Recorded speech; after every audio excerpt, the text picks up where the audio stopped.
మహబూబ్ నగర్ జిల్లా మిర్జిల్ మండల కేంద్రంలో ఉపాధి హామీ కూలీలు ధర్నా చేశారు. చేసిన పనికి సకాలంలో బిల్లులు చెల్లించాలని, పనిచేసిన వారికి మాత్రమే బిల్లులు ఇవ్వాలని డిమాండ్ చేస్తూ నిరసన తెలిపారు. ఎండాకాలం పనిచేసే చోట కనీస వస్తువులు కూడా లేవని ఆవేదన వ్యక్తం చేశారు.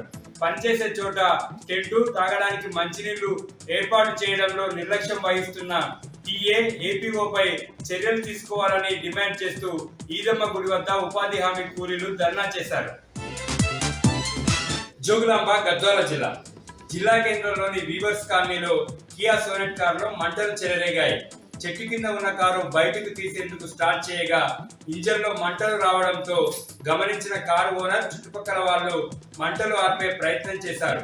సమాచారం తెలుసుకున్న ఫైర్ సిబ్బంది సంఘటనా స్థలానికి చేరుకొని మంటలను అదుపులోకి తీసుకొచ్చారు.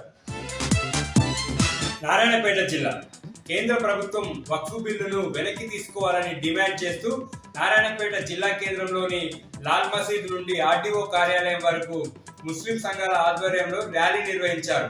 ఆర్టీఓ కార్యాలయంలో నారాయణపేట పట్టణ తహసీల్దార్ అమరేందర్ కృష్ణకు వినతి పత్రం అందజేశారు.